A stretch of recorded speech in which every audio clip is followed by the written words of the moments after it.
নিরেন দিয়ে দাদাভাই জ্যান্ত রগরগে মাছ, এক বিগ সাইজের মাছ। এটা হচ্ছে সাইপ্রাস মাছ, একদম রগরগে জ্যান্ত ছটফট করছে। আর সেই মাছটাকে দাদাভাই নিরেন দিয়ে কেটে ফেললো। নিরেন দিয়ে মাছ কাটলো, মানে আমাকে অবাক করলো। তো তোমরাও নিশ্চয়ই ভিডিওটা দেখলে অবাক হবে। নিরেন দিয়ে তোমাদের সামনেই দাদাভাই মাছটাকে, মানে মাছের আঁশটাকে ছাড়াচ্ছে।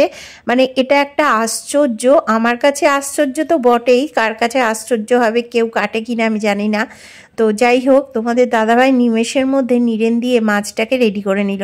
মাছটা জ্যান্ত বলে হাত থেকে যাতে ছিটকে না যায়, হাঁয়ের মধ্যে আঙুলটাকে গলিয়ে আটকে নিল গালের মধ্যে, মাছটার গালের মধ্যে। আর ছটফট করতে লাগলো না মাছটা, আর ঝপাঝপ নিরেন দিয়ে ছাড়িয়ে নিল আঁশগুলো।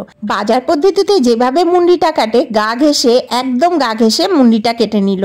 আর পাখনাগুলো কেটে নাড়ি ভুড়ি বার করে পিস করে নিল। বাজার পদ্ধতিতে ট্যাংরা মাছ কাটলো দাদাভাই আজকের।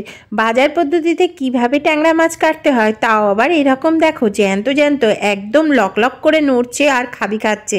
দেখেছো, প্রতিটা মাছই জ্যান্ত, একদম রগরগে মাছ।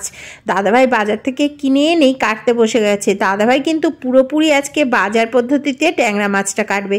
দেখো, বুকের কাছে যে মোটা কাঁটাটা রয়েছে সেটাকে কাটতে হবে। সেটাকে কিভাবে কাটবে, পুরোপুরি মাঝখানটা ধরে গলার কাছ থেকে ঠিক ক্যারাচে করে এদিকটা কেটে নিল, আবার উল্টিয়ে ক্যারাচে করে ঠিক অপোজিট দিকটাও কেটে নিচ্ছে। কেটে নিয়ে এইবার পুরোটাকে আস্তে আস্তে কেটে ওইখান থেকে বুকের কাছ থেকে মোটা কাঁটাটা পুরো কেটে বাদ দিয়ে দেবে। এবার নর্মালি যেভাবে কাঁটা কেটে বা লেজা কেটে পাখনাগুলো কেটে লবণ দিয়ে একটু হ্যাড়ানিটা ধুয়ে ফেলে ভাজলাম।